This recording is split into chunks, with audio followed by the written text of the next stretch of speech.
Praise lord.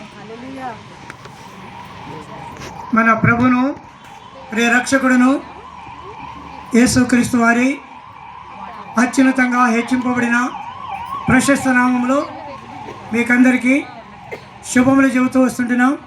కొత్త సంవత్సరంలో కలుస్తున్నాం కనుక నూతన సంవత్సరపు శుభాకాంక్షలు కూడా మీకు తెలియజేస్తుంటున్నాం. Praise the lord. దేవుని గ్రంథంలో నుండి కొన్ని మాటలు జ్ఞాపకం చేయబడతాం.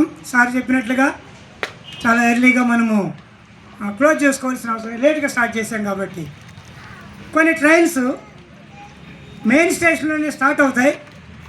అయితే కొన్ని స్టేషన్ని దాటుకుంటూ వెళ్ళాలి. అన్నిటినీ ఆపుకుంటూ వెళితే ట్రైన్కి వెళ్ళాలి. అటు వేరు ఎక్స్ప్రెస్ అవ్వచ్చు, లేదా సూపర్ ఫాస్ట్ అవ్వచ్చు, వందే భారత్ కావచ్చు. కాబట్టి అట్లా ప్రభు నాకు అనుగ్రహించిన కృప చొప్పున మ్యాక్సిమం సూపర్ ఫాస్ట్లోకి వెళ్తాకి చూస్తా. వందే భారత్లోకి వెళ్ళను, మరి ఎక్స్ప్రెస్లోకి కూడా వెళ్ళను. కొంచెం సూపర్ ఫాస్ట్లోకి వెళ్ళడానికి ప్రయత్నం చేస్తా.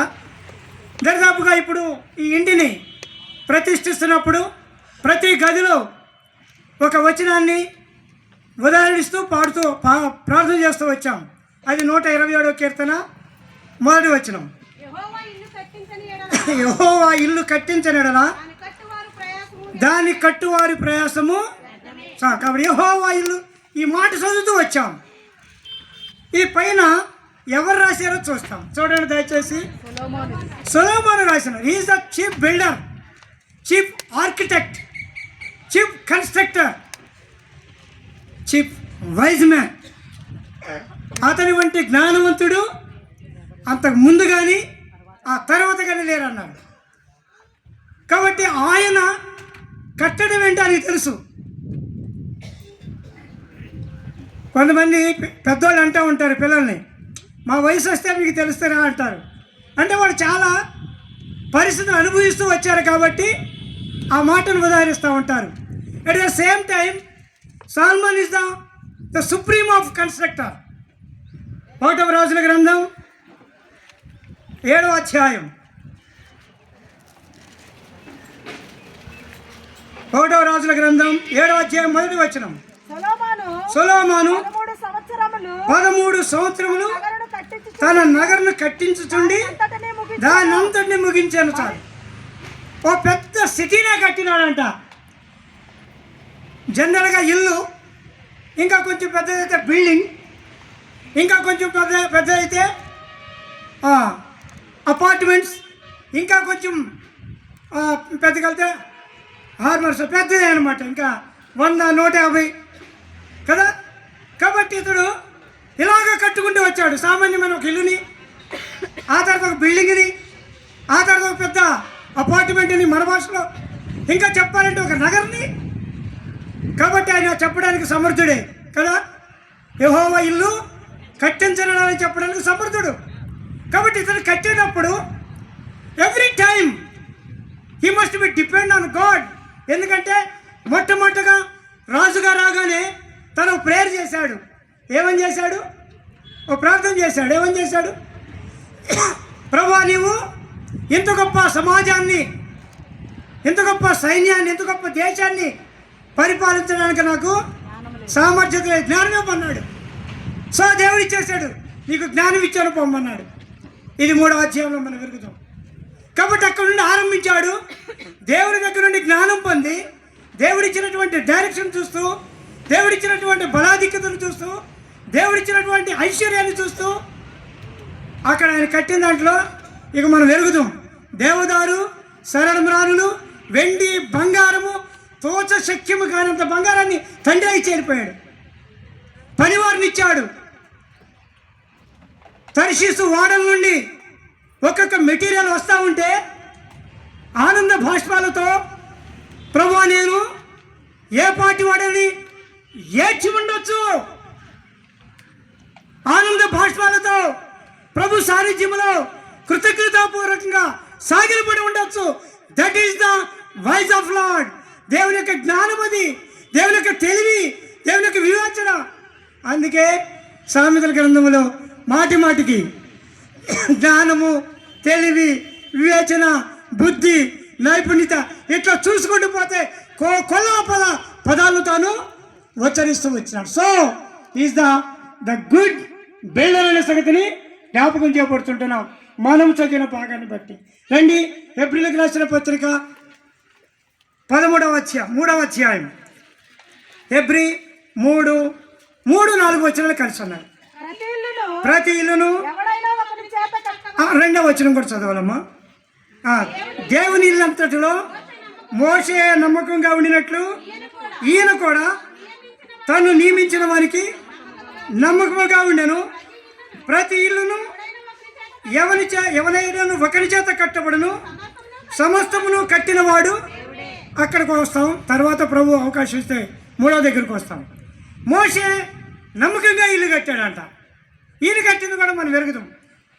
నిర్గమాకాండం 40వ అధ్యాయంలోకి వస్తే ఆయన యొక్క కన్స్ట్రక్షన్ అంతా కూడా మనకి కన్నుల ఎదుట ప్రత్యక్షపరచబడడానికి మోషేనే రాశాడు.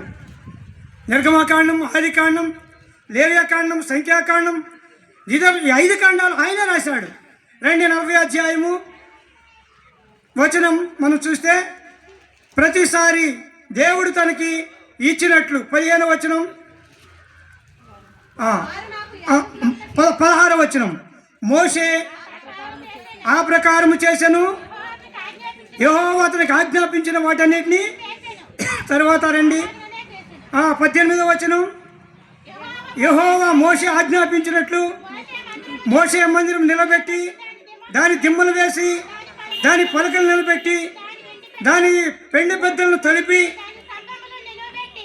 తర్వాత 20వ వచనం, యెహోవా మోషే ఇట్లా చూసుకుంటూ పోతే ప్రతి లేఖనాల్లో 24, 22, 26, 29, 30 ఇట్లా చూసుకుంటూ పోతే ప్రతి లేఖనములో he was guide by his God.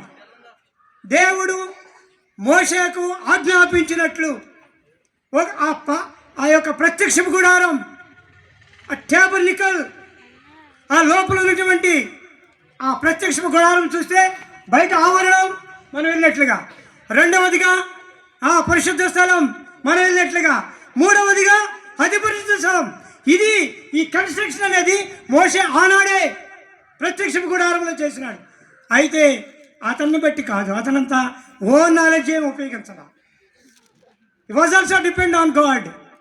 యెహోవా మోషేకు, నేనంటాను ఆయన కూడా మధ్యలో మానవులం కాబట్టి ఆలోచన వస్తుంది. ఇక్కడ ఈ స్తంభం కాకుండా, లేకపోతే వీళ్ళ భాషలో చెప్పాలంటే, రవి ప్రిస్కల్ల భాషలో చెప్పాలంటే ఈ కలర్ కాకుండా పెయింటింగ్ వేసేటప్పుడు ఇంకో కలర్ అయితే రావచ్చు. బట్ ఫుల్ఫిల్మెంట్ కాదా? వద్దొద్దు, అక్కడ స్తంభం వద్దు, ఇది తీసే. ఇతడు కూడా వెండి, బంగారం, సముద్రవత్తల తోళ్ళు చూస్తే 35వ అధ్యాయంలో విస్తారమైనటువంటి. కాబట్టి ఈ ప్రత్యక్ష గుడారం కట్టడం అంటే it's not a ordinary thing, it is the extraordinary thing. ఆనాడు అంతకుముందు తాను చూసింది ఏంటంటే, విన్నది ఏంటంటే, ఒకవేళ నోవాహు వాడను గురించి వినుండొచ్చు అంతే, అది 3 అంతస్తులుగా ఉంది అని అంతవరకే వినుండొచ్చు. అంటే తనకు ముందు అంత శ్రేష్టమైన కన్స్ట్రక్షన్ అబ్రాహాము కానీ, ఇస్సాకు కానీ, యాకోబు కానీ ఎవరికట్లా. యాకోబు కుటుంబం అయితే ఐగుప్తుకు వెళ్ళిపోయి ఐగుప్తు చెరలో ఉంటే వాళ్ళకేమన్నా రాయల్ ప్యాలెసెస్ ఇస్తారండి, మంచి ఇల్లు ఇస్తారు వాళ్ళకి. మీరు కనాను దేశం నుండి వచ్చారు కాబట్టి ఇగో ఇది మంచిదన్నారా? కాదు, వాళ్ళకు ప్లేస్ ఇచ్చాడు, అక్కడ ఉన్నారు అంతవరకే. గొర్రెలు మేపుకుంటూ సామాన్యమైన జీవితం కొరకు ఫరో వాళ్ళకు ఒక సామాన్యమైన స్థలం ఇచ్చాడు. అయితే 1వ అధ్యాయానికి వచ్చేప్పటికి ఏసేపు ఎరగని క్రొత్త రోజు వచ్చాడే. ఇప్పుడు ఏం చేశారు? వెట్టి చాకరి ఉంటుంది వాళ్ళకి ఆలోచన. ఎప్పుడైనా బిల్డింగ్ కడదామని వస్తుందమ్మా, ఇటుకలు వాళ్ళే తయారు చేస్తున్నారు. కానీ బిల్డింగ్ కడతారంటే ఫరో ఏమంటాడు?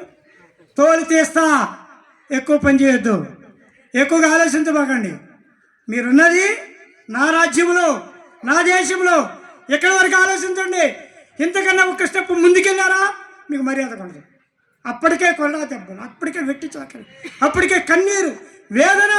బట్ మోషే ఐగుప్తులో అద్భుతమైన రీతిలో పెంచబడి ఆయన నేర్చుకున్నాడు ఈ కన్స్ట్రక్షన్. సకల విద్యలు నేర్చుకున్నాడు ఫరో కుమార్తెగా, కానీ ఒక్కటి కానీ తను అక్కడ ఉపయోగించడానికి వెళ్ళా. అన్న మనిషిలాగా వస్తుంది. ఫరో కుమార్తె నాకు ఈ మంచి ఇల్లు, ఈ డిజైనింగ్ నాకు నేర్పించింది, ఇది పెడతానంటే ప్రభు అంటాడు స్టాప్ దే, ఒక్క అడుగు ముందుకు వెయ్యొద్దు, నేను చెప్పినట్టు చెయ్యి. ఈ దిమ్మలు పెట్టు, ఈ గంగాళం పెట్టు, ఈ ప్రతిష్ఠిత వస్త్రాలు పెట్టు, ఇంతవరకే. సో వాట్ ఏ మార్వలస్, అద్భుతమైనటువంటి నిర్మాణం అది. కాబట్టి అక్కడ నుండి చూస్తే ప్రతి ఒక్కడు, నెహెమ్యా కానీ, ఎజ్రా కానీ, ఎస్తేరు కానీ, పితరులు ఎవరైనా సరే, యూదుల రాజు ఎవరైనా సరే మందిరాన్ని ప్రతిష్ఠించేటప్పుడు they must be sing the Moses song, మోషే కీర్తన, మోషే ధర్మ, ఈ పదాలు మనం చూస్తూ ఉంటాం. సో కాబట్టి ప్రియులారా, ఈ ఉదయకాలపు వేళ మనకు జ్ఞాపకం చేయబడే సంగతి ఏంటంటే, ఆత్మీయమైన సామర్థ్యత కలిగిన ఇల్లు సాల్మన్ కట్టాడు. ఆత్మీయమైనటువంటి సమర్పణ కలిగిన ఇల్లు మోషే కట్టాడని చెప్పచ్చు. సమర్పించుకోకపోతే తన మానవ నైజం బయటకు వస్తుంది, ఏమీ బయటికి రాడా. అసలు నేను ఐగుప్తు ప్రాంగణంలో పెరిగానన్న సంగతి మర్చిపో. That is the sacrifice life.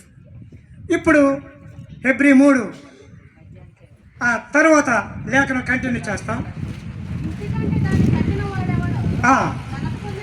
ఘనత పొందినట్లు మోషే కంటే ఎక్కువ మహిమకు ఎవరంట? మొదటి వచనంలో చదువుతాం. ఇందువలన పరలోక సంబంధమైన పిలుపులో పాలు పొందిన సహోదరులారా, మనం ఒప్పుకున్న దానికి అపోస్తలుడు ప్రధాన యాజకుడైన యేసు మీద లక్ష్యం ఉంచుడి. చాలండి. Jesus Christ is the